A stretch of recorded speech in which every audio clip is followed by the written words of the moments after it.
loyal fan base to this day.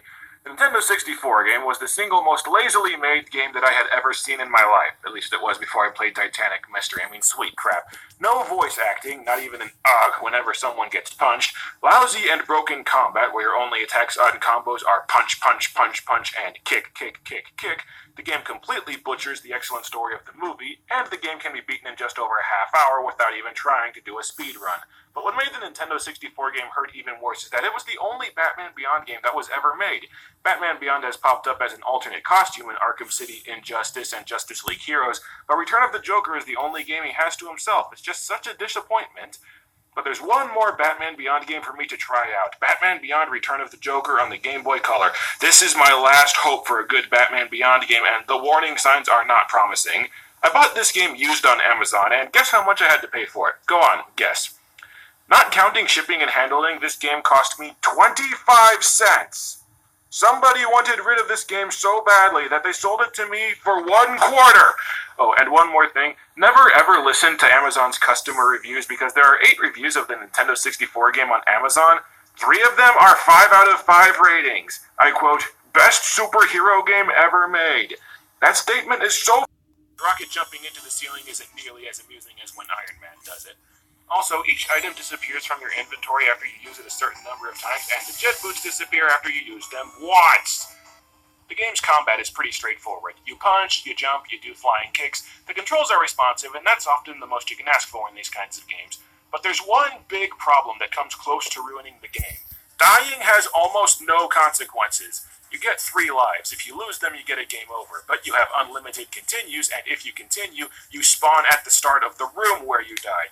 And trust me, the game is not so difficult that crossing one room without losing all of your lives is ever an issue. So being sent back to the start of a room is just a momentary inconvenience. Getting killed doesn't have any consequences aside from losing your items and a few minutes of your personal time. This is a lesson that all game developers need to learn. Games are not as stimulating if I know that I can screw up as much as I want and not get punished for it.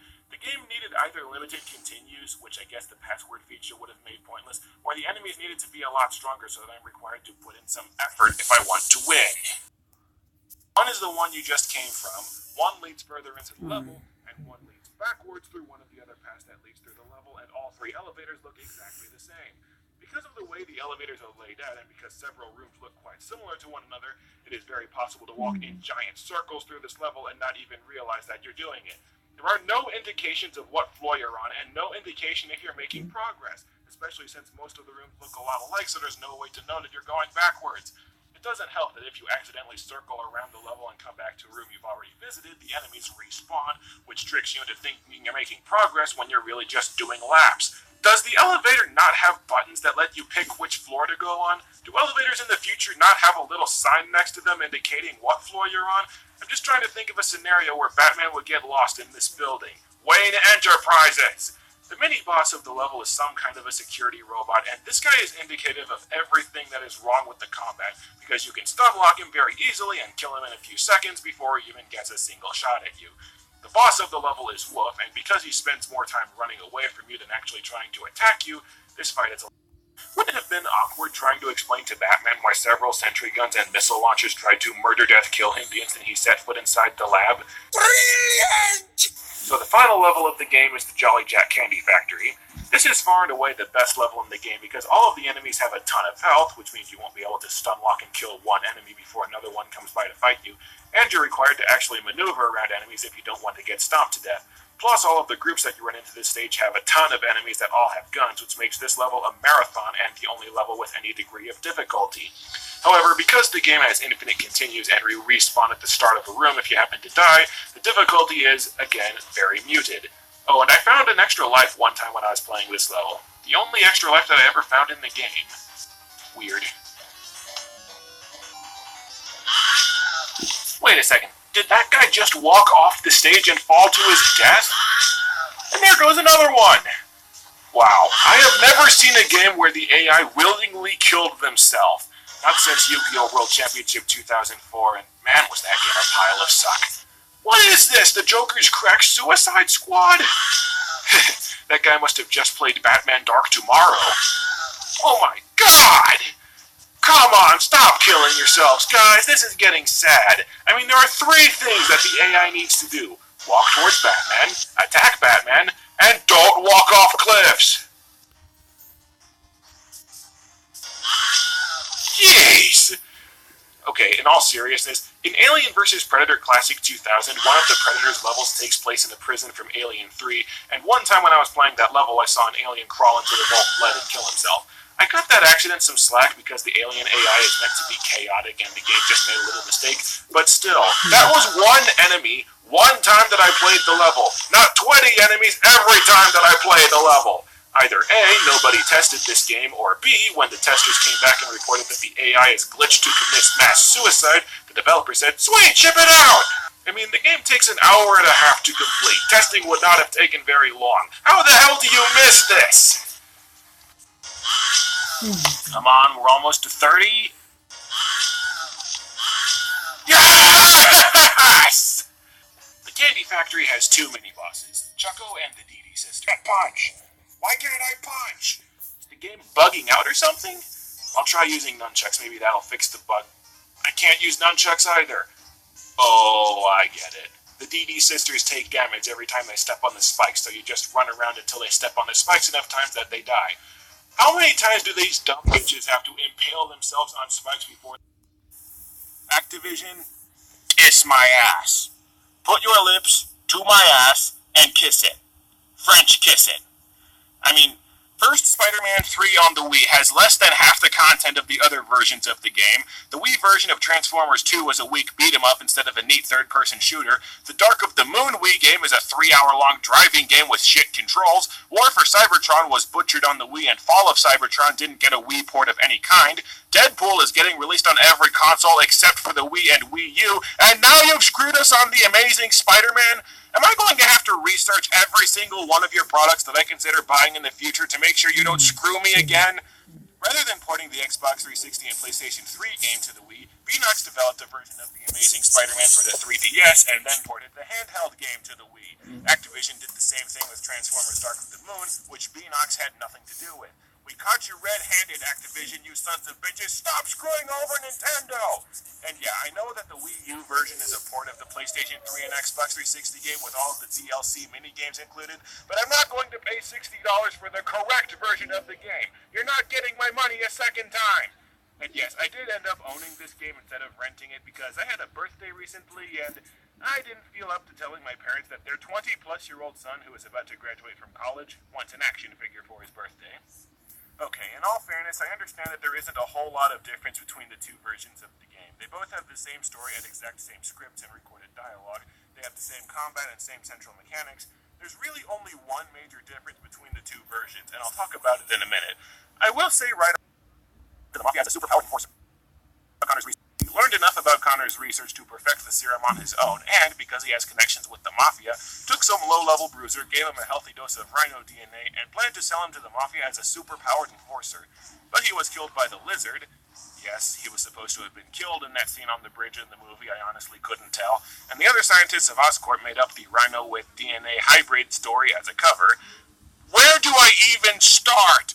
Even if, by the power cosmic, Connor's boss perfected the formula after having glanced a few times at Connor's flawed and incomplete notes, the entire reason why Indian Guy threatens Connors in the movie is because Norman Osborn is deathly ill and needs the formula or he's going to die. Why the hell didn't Indian Guy take the formula, tell Oscorp, screw Connors, I have perfected the formula, and give Norman Osborn the formula that his life depends on and become world famous? Why was creating a super soldier for the Mafia his first idea for what to do with the formula? It would have been more plausible if they said the Rhino was Kamen Rider Thrust. I'd buy that. That would have been awesome.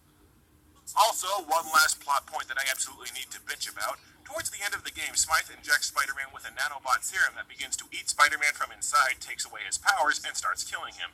Eventually, Gwen calls Spider-Man and tells him, "I've got an idea. Maybe if you electrocute yourself, it'll kill all of the nanobots and give you your powers back." I'm serious. That's her plan. Have Spider-Man pump hideously lethal amounts of electricity through his body and hope this electricity short-circuits all of the nanobots and somehow reverses the massive amount of damage the nanobots have already done to him on a molecular level, thus restoring his powers and putting him back in perfect health. Is this just how Gwen breaks up with her boyfriends, casually suggest to them that they commit suicide? And of course it works! Okay, enough talking about the game's story. Let's talk about the gameplay. This is where the Wii game and the other game differ. In the normal version of the game, you get between levels and kill time between levels by swinging around a huge open world. In the Wii version, you go to an apartment in between levels and select missions by clicking icons on a map. PlayStation and Xbox versions get a huge open world full of stuff to do and explore. Wii version gets a board with some postcards on it. Huge problem when mutated enemies cannot be taken down unless you use a signature move. Sometimes enemies that are supposed to be part of a group just zone out and don't join the fight. Dude, you just not feel like fighting today? I'll punch you in the head anyway. Sometimes the end fight bonuses for combos and signature moves are given to you before a fight is over, but what really drives me nuts about the combat, Spider-Man says the exact same things 80 freaking times per fight!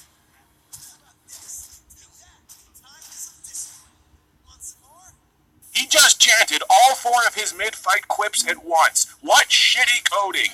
He just says those 4 lines over and over and over again. Also, if you need to find a switch or do something special to proceed further into a level, Spider-Man will repeat one line of dialogue over and over and over again. In the last level of the game, you have to turn 4 wheels to drink some water from a tank, and I got so tired of hearing Spider-Man bitch about how I needed to hurry up that I muted my TV until I found the last wheel.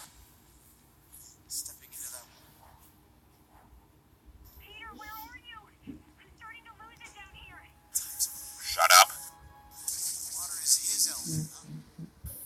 Shut up. Shut the hell up! The game's combat isn't bad, aside from Spider-Man never shutting his pie hole. You have extremely little health, so it does require skill and some timing if you want to avoid getting killed. The stealth, on the other hand, the game's stealth is not good. In Arkham Asylum, you have to isolate enemies and pick them off one by one. Be a patient and methodical predator. Or I hear a lot of people just plant an explosive gel on an unconscious guy and then take out the guys that swarm his body. In The Amazing Spider-Man, you crawl on the ceiling, where you will never ever be seen or detected, and you can instantly take down any enemy that you crawl over. Enemies disappear after you've taken them down, and enemies have 0 peripheral vision, so 9 times out of 10 you don't need to worry about being seen. What's frustrating is that enemies that require stealth look almost identical to enemies that you can take in basic combat. There are several times when I subdued a group of enemies with stealth when I think I was supposed to take them in a fist fight, and a few times when I died because I tried to fist fight a stealth enemy. That is inexcusably lousy design.